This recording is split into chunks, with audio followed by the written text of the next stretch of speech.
वृंदावन बिहारी लाल की जय। कृष्णाय वासुदेवाय देवकी नंदनाय च प्रणतौ किलेशनाशाय गोविंदाय नमो नमः। पूर्व में आपने भगवान राम का चरित्र सुना। राम जी का चरित्र भगवान राम का समूचा चरित्र मर्यादा से भरा हुआ है। भगवान कृष्ण पुष्टि पुरुषोत्तम है। त्रेता युग में वो मर्यादा थी कि सभी लोग डर करके मर्यादा का पालन किया करते। भगवान कृष्ण का अवतार द्वापर युग में हुआ। भगवान कृष्ण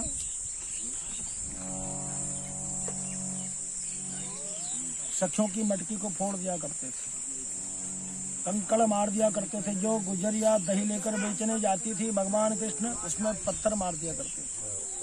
आज किसी की मटकी में पत्थर मार कर देखो क्या होगा। पुष्टि पुरुषोत्तम थे वो। और भगवान राम की कथा मर्यादा से भरी हुई है। हमें निज धर्म पर चलना सिखाती रोज रामायण सदा शुभ आचरण करना सिखाती रोज रामायण। रामायण से सब कुछ प्राप्त होता है। हम रामायण का पाठ करें, रामायण को पढ़ें, उसके अनुसार चलें तो सब कुछ जीवन में हमें प्राप्त हो जाता है। ऐसी कोई बात नहीं जो रामचरितमानस से हमें ज्ञात न हो। सारे वेदों का, सारे पुराणों का सार उसमें भरा हुआ है। 4 वेद 6 ग्रंथन कौरश गावत वेद पुराण 8-10 6 शास्त्र सब ग्रंथन कौरश। पूरा सार गोस्वामी जी ने उसमें भर दिया है रामचरितमानस।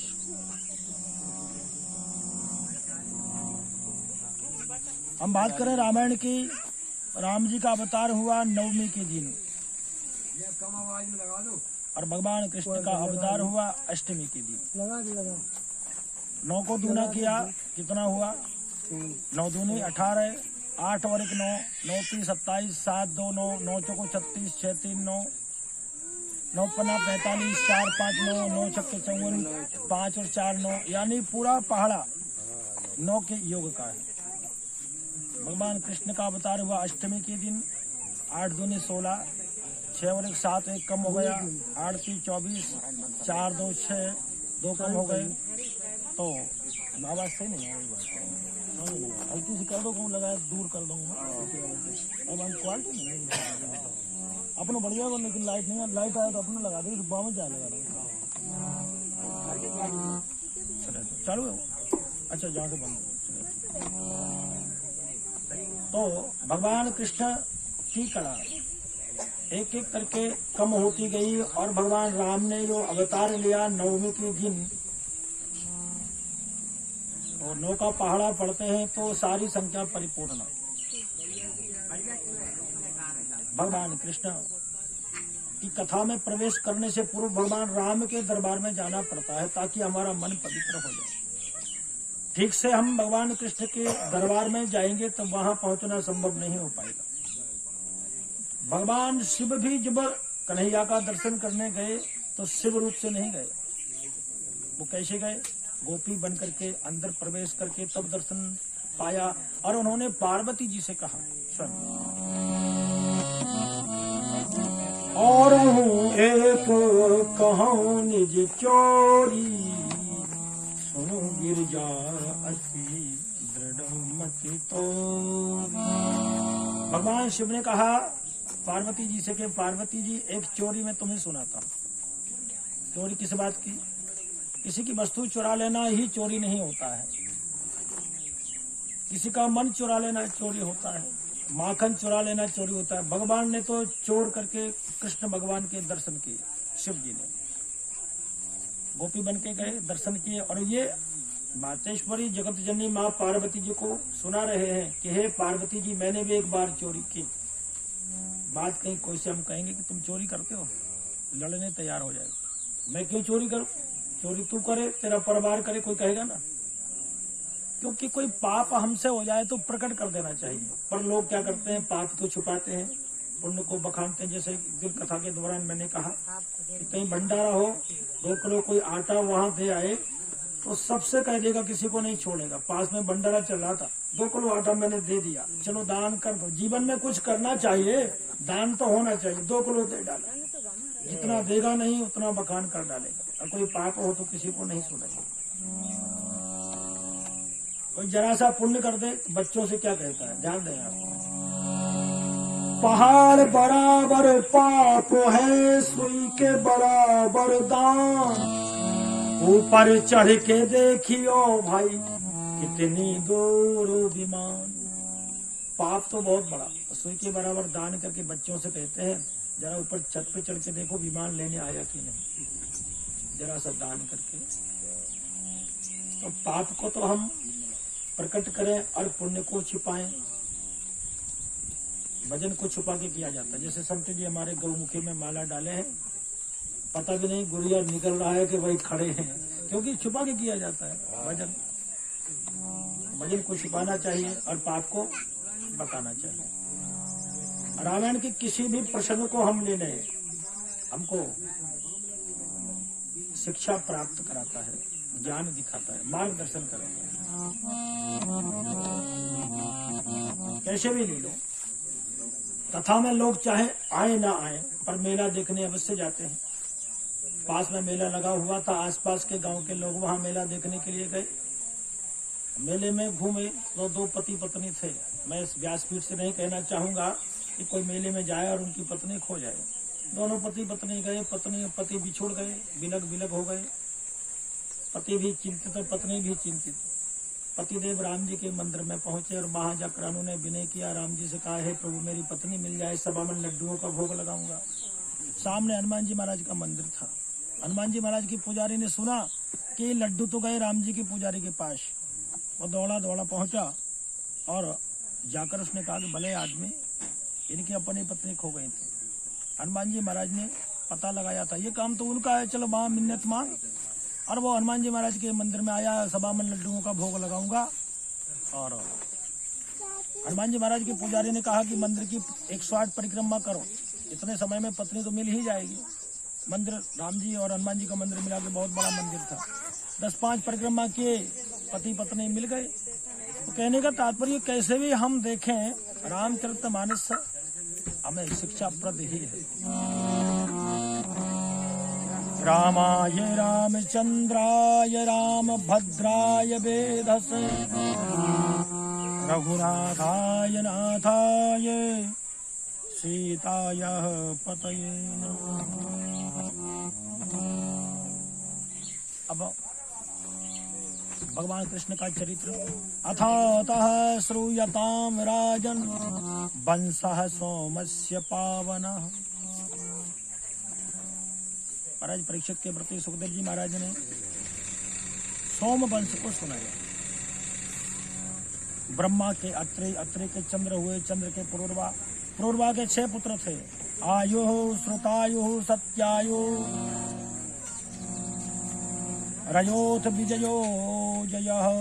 आयु के 5 पुत्र, आयु, श्रुतायु, सत्यायु, रय, विजय और जय। और आयु के 5 पुत्र हुए। यः पुरुर्वसः पुत्र आयुस्तस्या भवन सुताः, नहुषा क्षत्र वृद्धश्च रजिरंभस्य वीर्यवान। और नहुष के 6 पुत्र हुए, उनमें सबसे बड़े यति, उनके बाद ययाति, संयाति, आयाति, व्याति, कृति थे। यति ने राज्य नहीं लिया। ययाति का विवाह शुक्राचार्य की पुत्री देवयानी से हुआ तथा दैत्यराज बृहस्पति की पुत्री शर्मिष्ठा से भी विवाह हुआ। 5 पुत्र हुए, 2 देवयानी के, 3 शर्मिष्ठा के। और यदु के वंश से भगवान कृष्ण का वंश चला। यदुर्वंशम नरः श्रुत्वा सर्व पापै प्रमुच्यते। इसी वंश में भगवान अवतरित हुए, भगवान ने अवतार लिया। इसी के साथ नवम स्कंद, नवम सुबन राधा कृष्ण सरकार के चरणों में सादर समर्पित बोल वृंदावन बिहारी लाल की जय।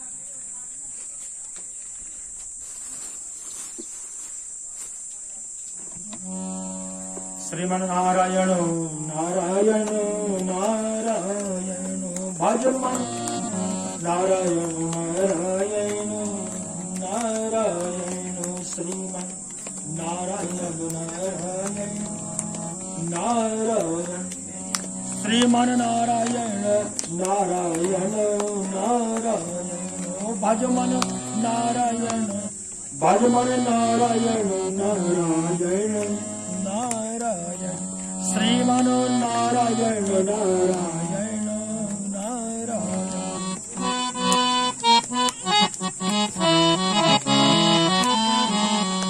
श्रीमन नारायण नारायण नारायण भजमन नारायण नारायण नारायण श्रीमन नारायण नारायण नारायण लक्ष्मी नारायण नारायण नारायण बोली नारायण भगवान की।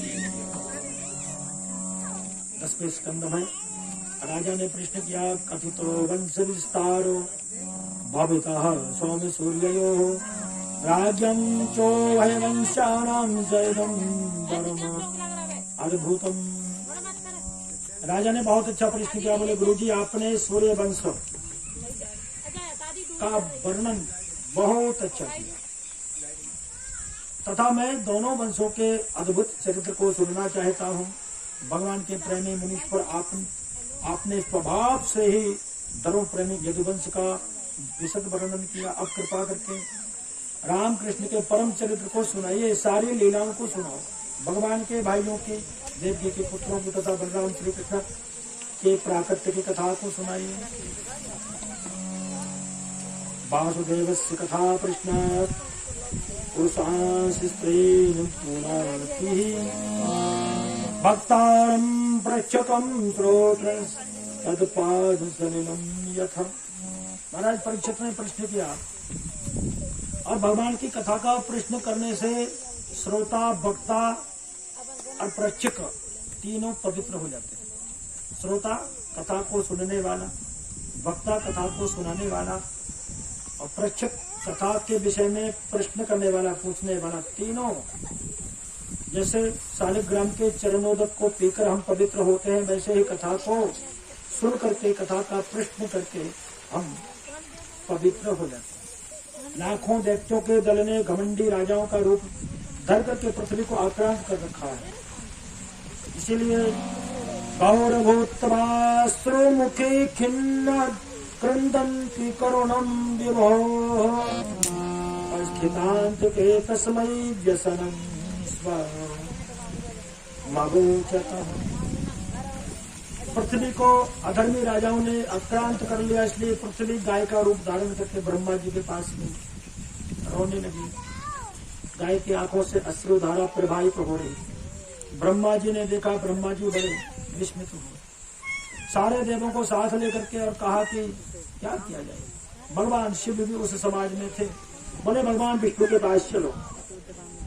किसी ने कहा कि क्षीर सागर में चलो, किसी ने कहा वैकुंठ लोक में भगवान विष्णु मिलेंगे। पर भगवान शिव ने क्या कहा? शिव जी बोले हरि व्यापक सर्वत्र समाना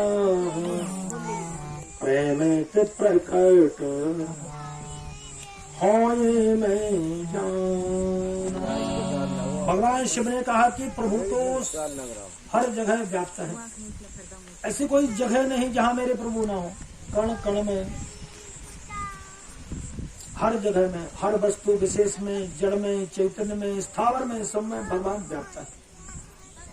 उनको प्रकट करने की आवश्यकता है। जैसे दूध में घी व्याप्त रहता है, उसको ढूंढने की आवश्यकता है, वैसे ही काष्ठ में लकड़ी विद्यमान, जैसे काष्ठ में अग्नि विद्यमान रहती है, उसे मंथन करने की आवश्यकता है। वैसे ही प्रभु घट घटवासी है, कण कणवासी। फिर क्या था? पुरुष सूक्त से सबने आराधन किया। भगवान की उस वाणी को केवल ब्रह्मा जी ने सुना और ब्रह्मा जी ने सारे देवताओं को आदेश दिया, यदि बल में भगवान अवतार लेंगे तुम सहयोग के लिए जाकर के अवतार लो। वसुदेव गृहे साक्षात भगवान पुरुषः परः जनिष्यते तत्प्रियार्थं संभवन्तु सुरस्त्रियः। स्वयं वासुदेव, स्वयं परमात्मा, स्वयं पुरुषोत्तम अवतरित होने वाले हैं। जाकर के आप अवतार लेकर के उनकी लीला में और सहयोग करो, सहायता करो। तो गोकुल में नंद जी के यहाँ 9 लाख गाय थी और वो 9 भाई थे, नंद, उपनंद, सुनंद, छोटे नंद, बड़े नंद, बूढ़े नंद, संजले नंद, गंजले नंद, मंजले नंद, इस प्रकार से 9 नंद थे। और जिसके यहाँ 9 लाख गाय होते हैं उसको नंद की उपाधि प्राप्त होगी। 9 लाख गाय पर खाने वाला कोई नहीं। 85 वर्ष की आयु है गई, ना बाल ना गोपाल।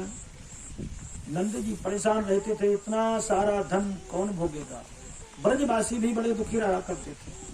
और एक दिन उन्होंने भगवान शिव के मंदिर में जाकर के अभिषेक किया और कहा कि नंद जी के यहाँ कम से कम एक छोरा है जावे। सबने मिलकर के अभिषेक किया, एकादशी का व्रत किया और उस व्रत के प्रभाव से भगवान प्रसन्न हो गए। ढलती हुई आयु में नंद जी के एक लल्ला रह गयो।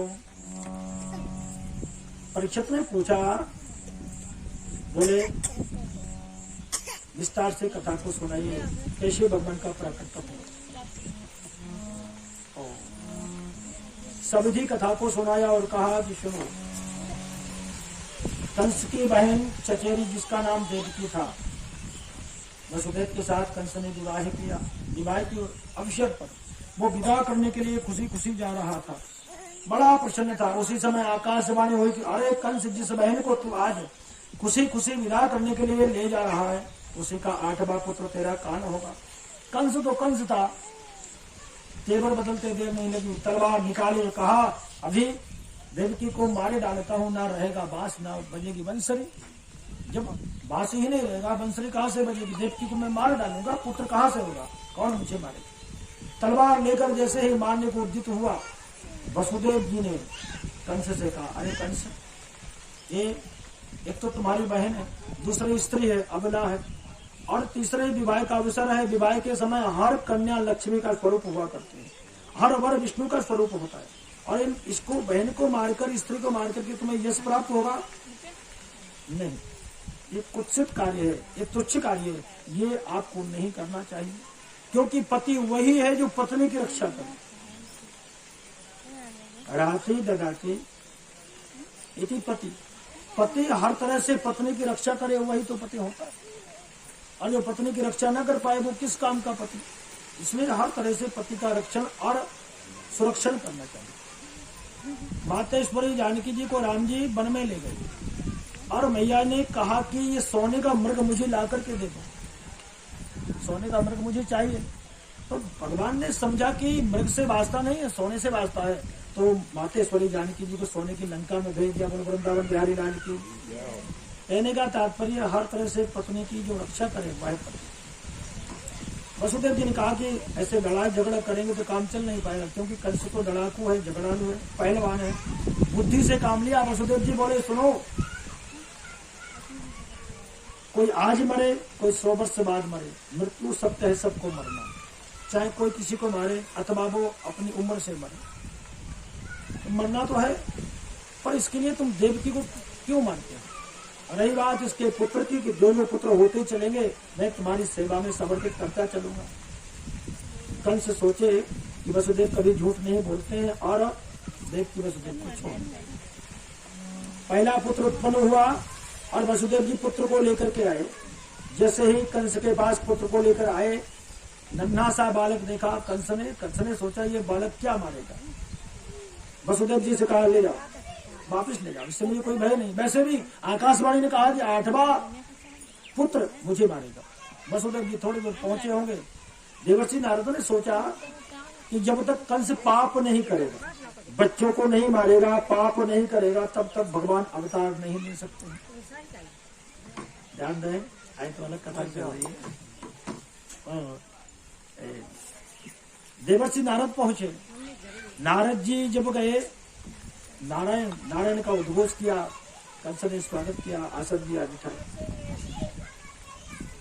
कंस ने कहा नारद जी से, अभी वसुदेव पुत्र को लेकर आई थी।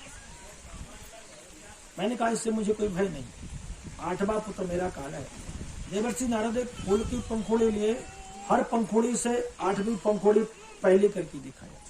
पहली पंखुड़ी से गिनती की 8वीं हुई, दूसरे से गिनती की तो पहली 8वीं हुई, तीसरे से गिनती की दूसरी 8वीं हुई, चौथी से गिनती की तीसरी। हर पंखुड़ी को 8वां सिद्ध करके कहा कि देवानाम बामतो गति, देवताओं की गिनती कहीं से भी शुरू हो सकती है। कहीं उधर 8 से गिनती कर दी ना तो पहला पुत्र तुम्हारा काल हो सकता है, जो अभी अभी वसुदेव लेकर गए। तो कल से बोला क्या मैं मार डालू? बोले ये कुछ नहीं कहता, ये समझना आपको, समझाना मेरा काम है। वीणा लेकर के देवर्षि नारद गए। कंस ने अनुचरों को भेज करके वसुदेव को बुलाया और छोटे से नन्हे से बालक को लेकर के मार डाला। दूसरा बालक हुआ, वसुदेव जी फिर लेकर के गए, उसको भी मार डाला। तीसरा बालक हुआ, चौथा, पांचवा, छठवां, 6 बालकों को मार डाला। 7वां बालक गर्भ में आया तो योग माया ने खींच करके और रोहिणी के गर्भ में स्थापित कर दिया। और कंस ने इस बार देवकी वसुदेव को जेल खाने में बंद कर लिया। इधर गोकुल में नंदराय जी के प्रति सबने मिल करके संकीर्तन किया, एकादशी का व्रत किया। उसके फलस्वरूप भगवान अब ब्रज में प्रकट होने वाले हैं। नंद की बहन थी सुनंदा, वो 2 महीने पहले आ गई और कह दिया था कि सुनो भाभी, कहीं तुम्हारे छोरा है गए हो ना, तुम्हारे गले में नवलखा हार है, वो मेरा हो जाएगा। बात सच्ची है, पहले बोलती हूँ। बोले हो जाए तुझे दे दूं। धीरे धीरे करके समय आया। वसुदेव जी जेल में कैद हैं। देवताओं ने आकर के भगवान की स्तुति की और भगवान का प्राकट हुआ। बोले वृंदावन बिहारी लाल की। भगवान जब प्रकट हुए, छोटे से चतुर्भुज बन के आए। वसुदेव जी ने कहा प्रभु इस रूप की आवश्यकता नहीं है, आप तो नन्हे से छोटे से बनते हैं। भगवान छोटे से हो गए, रोने लगे। भगवान ने कहा कि मुझे इसी वक्त अभी गोकुल में छोड़ो, वहां जिस योग माया ने अवतार लिया उसको लेकर के आओ। वसुदेव जी ने कहा भगवान से, बोले हाथों में हथकड़ी, पैरों में बेड़ियां हैं, कैसे तुम्हें वहां ले जाओ? भगवान ने कहा कि जीव को कर्म करना चाहिए, उद्योग करो, आपका कार्य सफल होगा। वसुदेव आगे बढ़े, हाथों की हथकड़ी टूटी, पैरों की बेड़ियां, भगवान को लेकर के शीश पर पधराया। और जैसे ही जेल खाने से बाहर जाने लगे तो एक एक करके जो 7 द्वार थे, 7 फाटक खुल गए और जो पहरेदार थे अचेत अवस्था में सो रहे, खर्राटे बजा रहे। जैसे ही वसुदेव जी भगवान कृष्ण को शीश पर रख करके यमुना में गए, यमुना का वेग ज्यादा हुआ। भगवान ने पैर को नीचा किया, यमुना जी ने पैर को पखाड़ा, चरण धूला और यमुना जी का वेग कम हुआ। रात्रि के सन्नाटे में वसुदेव जी नंदराज जी के यहाँ पहुंचे। यशोदा को पता नहीं कब योग माया का प्राकट्य हो। कन्हैया को सुलाया, पुत्री को लेकर के उधर से वसुदेव जी आए, यमुना को पार किया। जैसे ही जेल में प्रवेश किया, एक एक करके फाटक बंद होना शुरू हो गए। अंदर पहुंचे, हाथों में हथकड़ियां, पैरों में बेड़ियां, और उस छोरी ने, उस बालिका ने रोना शुरू कर दिया। जैसे ही वो रोई, पहरेदारों की नींद खुली और कहा 8वां पुत्र प्रकट हो चुका है। रात्रि में कंस के पास पहुंचे और कंस से कहा कि तेरा काल प्रकट हो गया है। कंस ने सुना, सुनते ही आधा मर गया।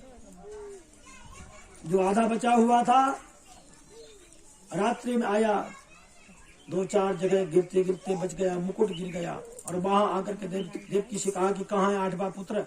देवकी ने कहा भैया मेरे सारे पुत्रों को मार डाला है, ये पुत्र है, इसको तो कन्या सापी दिवंगता, इसको तो छोड़ दो। पर वो नहीं माना, बलात् खींच करके और पुत्री को जो ही मारना चाहा, हाथ से छूट करके वो आकाश में विलीन हो गई और आकाशवाणी करी, अरे कंस मुझे क्या मारता है, तेरा मारने वाला गोकुल में प्रकट हो गया। वृंदावन बिहारी लाल।